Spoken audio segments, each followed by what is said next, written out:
नमस्कार। उत्तराखंड की खास खबरें देखने आप सब, मैं हूं आपके साथ साहिल केतनी। देहरादून के आईआरडीटी सभागार में राज्य स्तरीय शक्ति तीलू रौतेली एवं आंगनबाड़ी कार्यकर्त्री पुरस्कार वितरण समारोह 2024-25 आयोजित किया गया। कार्यक्रम में मुख्यमंत्री पुष्कर सिंह धामी, महिला सशक्तिकरण एवं बाल विकास मंत्री रेखा आर्य और राजपुर विधायक खजान दास शामिल हुए।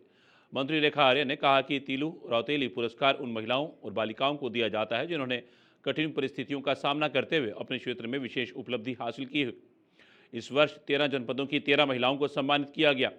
खेल, सामाजिक कार्य और स्वरोजगार के क्षेत्र में उल्लेखनीय योगदान देने वाली इन महिलाओं को 51,000 रुपये का धनराशि दी गई और प्रशस्ति पत्र भी प्रदान किए गए। मुख्यमंत्री ने कहा कि ये पुरस्कार प्रदेश की मातृशक्ति के साहस, संघर्ष और उपलब्धियों का प्रतीक है।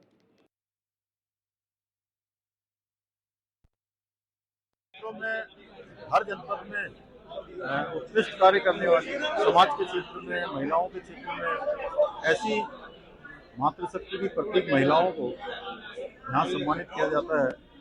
अनेक अनेक क्षेत्रों में जिन्होंने उत्कृष्ट प्रदर्शन किए हों, इसी प्रकार जो आंगनबाड़ी हमारी सहायिकाएँ हैं, कार्यकर्ताएँ हैं, उन सबको भी सम्मानित किया जाता है। इसके पीछे हमारा हेतु है कि महिलाएं अपने क्षेत्रों में और आगे बढ़ चढ़ कर काम करें, उत्कृष्ट प्रदर्शन करें और अपने सर्वोच्च को देने के लिए संकल्पित होकर कार्य करें, इसलिए प्रोत्साहन किया जाता है। और महिलाओं के लिए हम निरंतर अनेक योजनाएं भी चला रहे हैं। राज्य के अंदर हमने महिलाओं के लिए 30% का आरक्षण सुनिश्चित किया है। इसी प्रकार महिला स्वयं सहायता समूह को आगे बढ़ाने के लिए बिना ब्याज के 5 लाख तक का ऋण देने का हमने प्रावधान किया है। सशक्त महिला उत्सव योजना हमने प्रारंभ की है, जिससे कि जो महिलाएं हमारे अनेक प्रकार के उत्पाद बनाती हैं, उन सभी को आगे बढ़ने का अवसर मिले। हमारा प्रयास है हर दृष्टि से महिलाएं आगे आएं और उनके अंदर बहुत सामर्थ्य है। हमारे राज्य की मातृशक्ति में बहुत परिश्रम करने की पराकाष्ठा है। अच्छे अच्छे उत्पाद वो बना रही हैं। सर्वप्रथम तो मैं आज विशेष दिन है, आप हम सब लोग एकत्रित हुए हैं जिस कार्यक्रम के निमित्त, तो वो है तीलू रौतेली सम्मान पुरस्कार और इसके साथ ही हमारी आंगनबाड़ी कार्यकर्ती सम्मान पुरस्कार आज दिया जा रहा है। हमारे प्रदेश के 13 जनपदों की 13 महिलाओं को आज तीलू रौतेली पुरस्कार से सम्मानित किया जा रहा है। माननीय मुख्यमंत्री जी वह सम्मान उन्हें देने जा रहे हैं। निश्चित रूप से ये वो महिलाएं हैं जिन्होंने समाज में रहते हुए, समाज की विषम परिस्थितियों का सामना करते हुए अपने पैरों पर खड़ा होना या समाज के लिए एक आदर्श बनने का काम किया है। तो आज वो सम्मानित हो रही हैं, मैं उनको बहुत बधाई देती हूँ। इसके साथ ही हमारे आंगनबाड़ी बहनें भी सम्मानित हो रही हैं, क्योंकि उन्होंने भी अपने कार्यक्षेत्र में बेहतरीन काम किया। चाहे कुपोषण की लड़ाई हो, सरकार की योजनाओं को धरातल पर उतारना हो, चाहे गर्भवती या गर्भधात्री महिलाओं का ध्यान रखना हो, तो जिन्होंने बहुत बेहतरीन काम किया, आज ऐसी लगभग 33 महिलाएं जो है आंगनबाड़ी महिलाएं सम्मानित होने जा रही है। आंगनबाड़ी राज्य स्तरीय पुरस्कार मुझे मिला है और बहुत खुशी की बात है कि हमको ये पुरस्कार मिला। सरकार ने हमको इस लायक समझा। हम धरातल पर काम करते हैं बच्चों के साथ और अपने आंगनबाड़ी केंद्रों पर अच्छे से काम करते हैं, उसके लिए सरकार ने हमको सम्मानित किया है। मेरा नेशनल लेवल पर अच्छा प्रदर्शन देखते हुए मैंने 2 साल पहले भी इसका अप्लाई किया था, इस बार मुझे मिल गया है। तो नेशनल मेरे 8 टाइम मेडल हैं, 2 टाइम गोल्ड और 2 टाइम सिल्वर और 4 टाइम ब्रॉन्ज। क्या संदेश देना चाहोगे युवाओं के लिए? युवाओं के लिए संदेश देना चाहूँगी कि पेरेंट्स का बहुत बड़ा सपोर्ट होना चाहिए बच्चों की लाइफ में। केंद्रीय वित्त मंत्री निर्मला सीतारमण ने बुधवार को जीएसटी की दरों को लेकर बड़ा ऐलान किया, जिसके चलते अब जीएसटी में सिर्फ 3 स्लैब ही रखे गए हैं। आपको बता दें कि जहां 12% और 28% वाले कर ढांचों को खत्म किया गया है, वहीं 5 और 18% के पिछले स्लैब्स को बरकरार रखा गया है। इसके अलावा 40% का नया टैक्स ढांचा भी बनाया गया है। वहीं इस पर सूबे के मुख्यमंत्री पुष्कर सिंह धामी का कहना है कि प्रधानमंत्री जो कहते हैं वे करके दिखाते हैं और 15 अगस्त के मौके पर प्रधानमंत्री नरेंद्र मोदी जी ने लाल किले से ये घोषणा की थी कि दीपावली से पहले देश की जनता को जीएसटी में संशोधन कर बड़ा उपहार दिया जाएगा, जिसके चलते अब 175 से अधिक उत्पादों को टैक्स से फ्री कर दिया, जिससे अब किसानों और मध्य वर्ग को काफ़ी लाभ मिलेगा। देखिए, आदरणीय प्रधानमंत्री श्री नरेंद्र मोदी जी जो कहते हैं वो करते हैं। उन्होंने अभी 15 अगस्त को लाल किले की प्राचीर से देशवासियों को कहा था कि दीपावली से पहले वो उपहार देंगे, उनके जीवन को और अच्छा बनाने के लिए योजनाएं लाएंगे, जीएसटी में संशोधन करेंगे। मैं आदरणीय प्रधानमंत्री जी का बहुत धन्यवाद करता हूं, आभार व्यक्त करता हूं कि उन्होंने किसानों के लिए, मध्यम वर्ग के लिए 175 से ज़्यादा वस्तुओं पर, उत्पादों पर जिनको टैक्स से फ्री किया है, जीएसटी से फ्री किया है या उनमें संशोधन किया है। निश्चित रूप से ये किसानों के लिए भी तमाम प्रकार के उनके उपकरण खरीदने से लेकर तमाम चीज़ें उनके लिए सस्ती होने वाली हैं, उनके लिए सरल होने वाली हैं। इसी प्रकार से मध्यम वर्ग के लिए, विद्यार्थियों के लिए उनके जीवन में एक नया मार्ग प्रारंभ होने वाला है।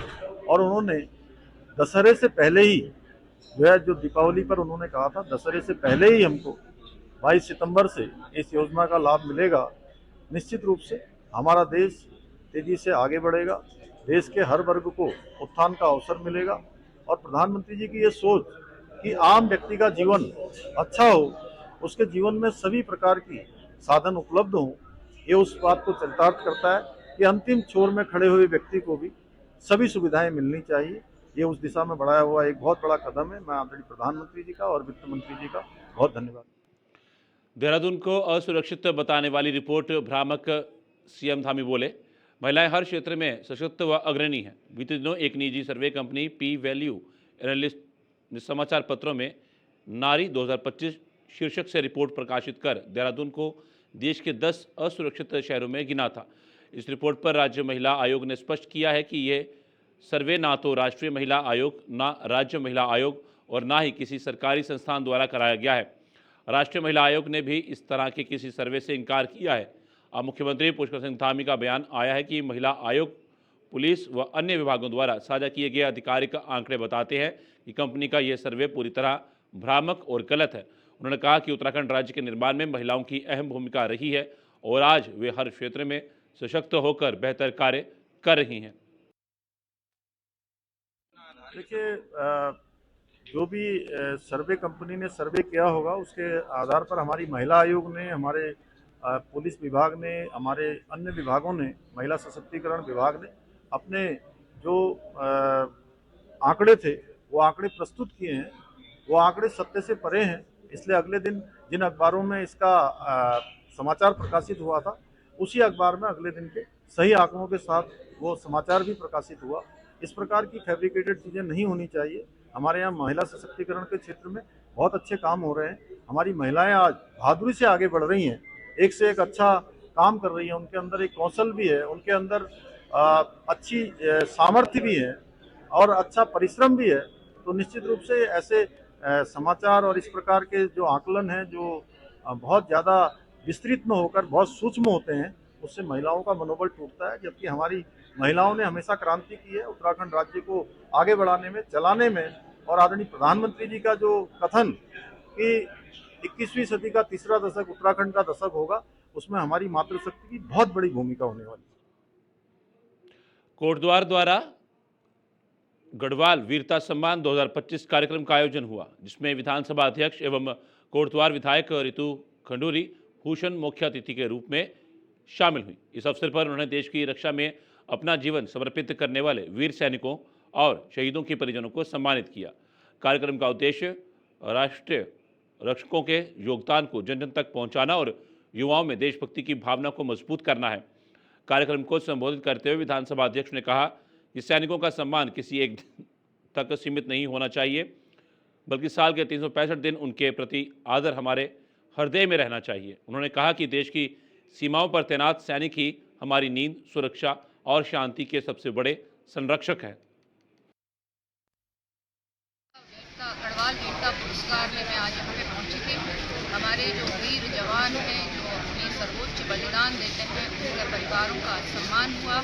मैं अमर उजाला को बहुत सारी बधाई और शुभकामनाएं देती हूँ कि वो हर बार हमको चेताते हैं कि पीछे परिवार है, उसकी चिंता करना हमारा दायित्व बनता है, हमारा कर्तव्य बनता है। मैं सभी जो हमारे शहीद हुए हैं उन्हें प्रणाम और नमन करती हूँ, और साथ ही साथ जो हमारे परिवारजन हैं उनको भी मैं धन्यवाद, उनका आभार व्यक्त करती हूँ, जिन्होंने ऐसे बच्चे इस धरती के लिए थे, इस देश के लिए थे, जिन्होंने अपने प्राणों में न्यौछावर किए। कोटद्वार स्टेडियम के 32 बॉक्सिंग चैंपियंस को विधानसभा अध्यक्ष एवं कोटद्वार विधायक ऋतु खंडूरी भूषण ने माल गोदाम रोड स्थित अपने कैंप कार्यालय में सम्मानित किया। उन्होंने कहा कि कोटद्वार स्टेडियम के खिलाड़ियों ने अपनी मेहनत, अनुशासन और लगन से न केवल उत्तराखंड बल्कि पूरे देश में कोटद्वार का नाम रोशन किया। बॉक्सिंग बच्चों को नशे जैसी बुरी आदतों से दूर रखकर समाज में एकता व मजबूती का संदेश देती है। खिलाड़ियों ने नए बॉक्सिंग नेट्स और स्टेडियम में टीन शेड की मांग रखी, जिस पर विधायक ने शीघ्र समाधान का आश्वासन दिया। समारोह में बॉक्सिंग एसोसिएशन के पदाधिकारी व खेल प्रेमी उपस्थित रहे। बॉक्सिंग एसोसिएशन कोटद्वार के बच्चे जो यहाँ रहकर प्रशिक्षण लेते हैं, कुछ कोटद्वार से हैं तो कुछ पूरे ज़िले से यहाँ पर पहुँचे हैं और इनमें से बहुत से बच्चे नेशनल खेलते हैं, अभी नेशनल कैंप से आए हैं। साथ ही साथ मेडल्स जीतते हैं, गोल्ड मेडल वगैरह जीतते हैं और अपने स्टेट को रिप्रेजेंट करते हैं। तो बहुत खुशी हुई मुझे इन बच्चों के बीच में आकर। बच्चों की एनर्जी से हम लोग वैसे ही प्रेरित होते हैं और जब बच्चों को इतना अच्छा करते हुए देखते हैं। स्पोर्ट्स खेलना बहुत आसान बात नहीं, बहुत डिसिप्लिन्ड एक चीज़ है जहाँ बच्चों को बहुत से सैक्रिफाइसेस करने पड़ते हैं। पेरेंट्स तो करते ही हैं, लेकिन साथ ही साथ बच्चों को भी बहुत सारे सैक्रिफाइसेस करते हैं और इतने छोटे छोटे बच्चों को एक ऐसे डिसिप्लिन में आके खेल खेलना, बॉक्सिंग बहुत आसान काम नहीं है, उसको करना मुझे बहुत ज़्यादा खुशी है कि हमारी बेटियां और बेटे सब बॉक्सिंग की तरफ आकर्षित हैं, बॉक्सिंग करना। प्रदेश के लोक निर्माण एवं सिंचाई मंत्री सतपाल महाराज ने गुरुवार को चक्राता रोड स्थित प्रमुख अभियंता कार्यालय में भारत नेपाल सीमा पर चल रहे विकास कार्यों की समीक्षा की। बैठक में शारदा नदी पर बनबसा बैराज, छारछूम पुल, पंचेश्वर बांध व सीमा क्षेत्र में बाढ़ सुरक्षा योजनाओं की प्रगति पर चर्चा हुई। मंत्री ने विभागों के बीच बेहतर सामंजस्य पर जोर देते हुए कहा कि विकास कार्य तय समय पर पूरे हों ताकि सरकार का विजन साकार हो। उन्होंने बताया कि छारछूम पुल का निर्माण कार्य लगभग पूर्ण है और मई 2026 तक शेष कार्य पूरा कर लिया जाएगा। पंचेश्वर बहुउद्देशीय बांध पर भी तेजी से काम जारी है।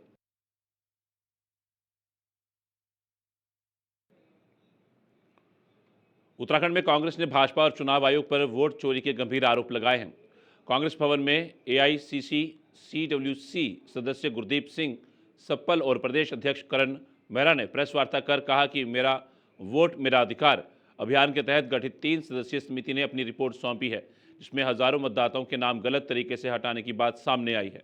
कांग्रेस ने 4000 से अधिक RTI दाखिल की, लेकिन सीधे जवाब नहीं मिले। पार्टी अब सुप्रीम कोर्ट जाने की तैयारी में है। करण मेहरा ने कहा कि जल्द ही केदारनाथ उपचुनाव में हुई गड़बड़ियों का भी खुलासा किया जाएगा। ये तमाम कागज़ उन RTI की कॉपी है सूचना के अधिकार के अंदर, जो करीब 2500 वोटर्स ने चुनाव आयोग को जमा की थी कि उनका वोट उनके जीते जी कट कैसे गया। उन्होंने ये जानकारी चुनाव आयोग से मांगी थी कि उनका वोट काटने की सिफारिश किसने की, उसका नाम बताया जाए। और चुनाव आयोग का जो नियम कहता है, जो चुनाव आयोग ने सुप्रीम कोर्ट में भी बार बार बोला कि हर वोटर का नाम काटने से पहले वो वोटर को एक स्पीड पोस्ट भेजते हैं और फिर वोटर को सुनवाई का मौका देते हैं SDM के सामने। तो इन्होंने पूछा है लोगों ने कि हमको कब स्पीड पोस्ट मिला, कब हमको बुलाया गया हमारी बात जानने के लिए। दुखद बात यह है कि ये तमाम RTI होने के बाद चुनाव आयोग ने अभी तक कोई रिप्लाई संतोषजनक नहीं दिया। केवल 136 एप्लीकेशंस का जवाब दिया और उसमें भी ये नहीं बताया कि किसने वोट काटने की बात की, किसने वोट जो स्पीड पोस्ट है वो चुराया, BLO की रिपोर्ट कहाँ गई, ये इस बारे में कोई बात नहीं कही। केवल ये बोला कि हमारी एक प्रक्रिया है, वो प्रक्रिया आपके सामने है। आपके नियम में ये है कि आप अगर किसी का नाम हटाएंगे तो उसको स्पीड पोस्ट से जानकारी दी जाएगी, उससे जानकारी मांगी जाएगी। उसके बारे में उन्होंने कोई उत्तर नहीं दिया। तीसरा इसमें काम है कि अगर वो स्पीड पोस्ट भी काम नहीं कर रही है तो BLO स्वयं व्यक्तिगत रूप से फिजिकली वहाँ वेरिफिकेशन करता, वो भी इसमें नहीं हुआ। तो इन तीनों का जवाब 25 के 2500 RTI में जवाब नहीं मिला है। तो ये हमारी चिंता के विषय है और इस लड़ाई को हम सुप्रीम कोर्ट में भी ले जा रहे हैं। अभी 3-4 दिन के बाद सुप्रीम कोर्ट में भी ये मामला की जो है सुनवाई होनी है। तो ये सारे विषय हैं जिसमें हम लड़ रहे हैं। और आगे जो मैंने कहा निकाय से पंचायत में, पंचायत से निकाय में जो नाम चढ़े या कटे हैं उस पर कांग्रेस अब काम कर रही है और केदारनाथ में भी बहुत जल्दी हम लोग उस पर काम शुरू कर रहे हैं। अभी तक हम डिटेल्स निकाल रहे थे, वोटर लिस्ट से लेकर हर चीज़ की, वो हमारे पास आ चुके हैं। अब हम उस पर सघन। कांग्रेस पार्टी ने संगठन को जमीनी स्तर पर मजबूत करने के लिए संगठन सृजन अभियान 2025 की शुरुआत कर दी है। राज्यसभा सांसद व AICC पर्यवेक्षक शक्ति सिंह गोहिल ने काशीपुर में बताया कि ये पहल पार्टी में अंदरूनी लोकतंत्र को सुदृढ़ करने की दिशा में बड़ा कदम है। गुजरात से शुरू हुए इस अभियान की तहत जिला अधीक्षकों को अधिक जवाबदेह, प्रशिक्षित और सशक्त बनाया जाएगा ताकि वे स्थानीय मुद्दों और जनता की राय सीधे आला कमान तक पहुंचा सकें। सितंबर तक जिला अधीक्षकों का चयन पूर्ण करने का लक्ष्य है। जिला व ब्लॉक समितियों का गठन कर नेतृत्व को केंद्रीकृत किया जाएगा, जिससे कांग्रेस की जड़ें और मजबूत होंगी। मैं बड़ा खुशकिस्मत हूँ। एक बड़ी ऐतिहासिक नगरी काशीपुर, जिसकी एक नामना IIM काशीपुर से है, उस नगरी में मुझे आने का सौभाग्य मिला है। संगठन सर्जन अभियान के तहत काशीपुर की जिम्मेवारी पार्टी ने मुझे दी है। मेरे साथ हमारे प्रदेश के 3 प्रभारी भी हैं। कल पूरा दिन नेता और कार्यकर्ताओं से मैं मिला हूँ। आज आप लोगों से प्रेस वार्ता के बाद मेरे ब्लॉक अध्यक्षों से बात करूंगा और कार्यकर्ता नेता 1 to 1 भी मिलेंगे। कल काशीपुर के अलग अलग क्षेत्रों में ब्लॉक लेवल पे भी मैं जाऊंगा, कुछ NGO से, दूसरे लोगों से भी बात करूंगा। हमारे प्रदेश के प्रभारियों से भी आखिरी दिन मैं परामर्श करूंगा। और सिर्फ किसी को बदल देने के लिए या किसी को अपॉइंट करने के लिए ही काम है, ऐसा नहीं है। काशीपुर के लोगों की समस्या भी दिल्ली तक पहुंचेगी। यहाँ के कौन से नेता कार्यकर्ता में क्या ताकत है, क्या उसकी वीकनेस है, कौन कहाँ काम में आ सकता है। आज के दिन किसी एक को लगाया, पर कल विधानसभा के चुनाव कौन लड़ सकता है, कल प्रदेश में कौन जा सकता है, उनका एक टैलेंट हंट टाइप जमीनी कार्यकर्ताओं की बात सुन के एक पूरा रिपोर्ट साझा होगा। कांग्रेस की वोटों पर काशीपुर वो जगह है जो कांग्रेस का गढ़ रहा। यहाँ से बड़े बड़े नेता हमारी पार्टी में मिले हैं, अच्छे जनसेवक यहाँ से मिले हैं। हाँ, जरूर ये बात है कि कुछ सालों से यहाँ पे हमारे प्रत्याशी जीते नहीं। मेयर का चुनाव हम बहुत अच्छे से लड़े, सभी कार्यकर्ता मिलकर लड़े। जीती हुई कुछ गफले करके सीट हमारी हराई गई। आने वाले दिनों में सब मिलके यहाँ मजबूती से आवाम के इश्यूज उठाए। लोग परेशान हैं, भाजपा फरेब करती है, ख्वाब दिखाती है, हिंदुस्तानी को आपस में मरवाती लड़वाती है। चाहे राम का मरे, चाहे रहीम का मरे, मेरी वोट बैंक ये न है राम के, ये न है रहीम। तो उस राजनीति को भी लंबी नहीं चलना है, ये जरूर मुझे विश्वास है। विधानसभा चुनाव 2027 से पहले कांग्रेस ने अपनी नई टीम बनाने का काम शुरू कर दिया है। संगठन सृजन अभियान के तहत कांग्रेस महानगर और जिला अध्यक्षों ने नई टीम तैयार करने जा रही हैं, जिसके तहत हल्द्वानी के स्वराज आश्रम में आज चुनाव के लिए पर्यवेक्षक पहुंचे। हरियाणा के पूर्व कैबिनेट मंत्री अजय सिंह यादव इसके पर्यवेक्षक बनाए गए हैं, जिन्होंने संगठन सृजन अभियान में कई नेताओं से जिला अध्यक्ष और महानगर अध्यक्ष के लिए आवेदन लिए। इस दौरान उन्होंने कहा कि गुजरात और बिहार की तरह उत्तराखंड में भी संगठन सृजन अभियान से न सिर्फ संगठन को मजबूती मिलेगी, बल्कि 2027 में कांग्रेस की दमदार वापसी भी होगी और इस बार किसी गुट का जिला अध्यक्ष या महानगर अध्यक्ष नहीं, बल्कि कांग्रेस का महानगर या जिला अध्यक्ष बनेगा। मैंने बताया है पार्टी का समर्पित हो, कार्यकर्ताओं को साथ लेके चल सके, किसी गुट या किसी उससे संबंध ना रखता हो। कोई भी जो है उसके अंदर जो है उसका हम देखेंगे कि पहले कौन कौन से पद पे रह चुका है। NSY यूथ कांग्रेस, अपना महिला कांग्रेस, उसका बैकग्राउंड देखा जाएगा, छवि देखी जाएगी उसकी, उसके बाद सिलेक्शन किया जाएगा। जो बेहतर काम कर रहे हैं क्या उन्हें रिपीट भी किया जाएगा? हैं? जो बेहतर काम कर रहे हैं उन्हें रिपीट भी किया जाएगा? अब वो तो डिपेंड करता है कि जो अगर अच्छा काम कर रहा है या जो उससे बढ़िया कोई व्यक्ति मिल जाता है तो उसको बना सकते हैं। सर ऐसे भी तय किया है कि क्या सिस्टम भी तय किया? कोटा सिस्टम कुछ नहीं है। महिलाओं को भी हम स्थान देंगे और OBC को भी साथ देंगे, SC ST का भी ख्याल रखा जाएगा। यहाँ पर तो महानगर है तो हम यहाँ देखते हैं कि किसको हम एडजस्ट कर सकते हैं। देखिए, हम बहुत ही गौरवान्वित महसूस करते हैं कि इतने बड़े नेता, हमारे देश के इतने बड़े नेता कैप्टन यादव साहब जो ओबीसी के हमारे राष्ट्रीय अध्यक्ष भी रहे, 3 टर्म उनके पिताजी विधायक रहे, 6 टर्म वो स्वयं मंत्री और विधायक CLP रहे, और उनके बेटे चिरंजीवी भाई हमारे युवा साथी विधायक हरियाणा में रहे।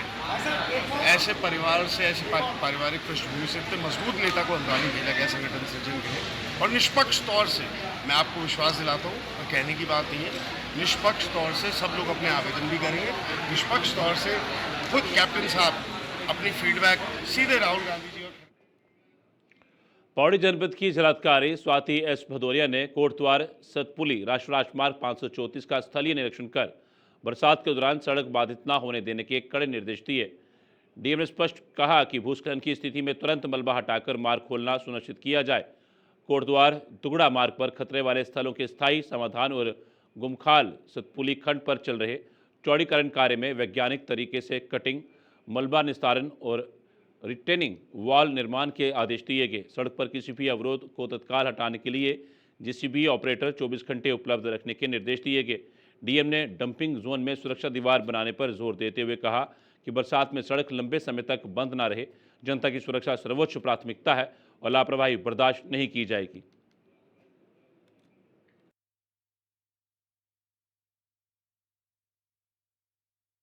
ये जो कोटद्वार दुगड्डा होते हुए सतपुली और उसके आगे पौड़ी तक ये जो NH आती है, तो उसका हम लोगों ने कल NH के अधिकारियों के साथ SDMs के साथ में स्थलीय निरीक्षण किया, और उसमें कुछ जगह तो बहुत ही असुरक्षित हो रखा है। फॉर एग्जाम्पल दुगड्डा के पास, तो उनको हम लोगों ने तत्काल के लिए एक तत्कालिक व्यवस्था करने के लिए भी कहा है कि वहाँ रिटेनिंग वॉल, ब्रेस्ट वॉल आदि लगा के उसकी तत्कालिक सुरक्षा के दृष्टिगत व्यवस्था की जाए।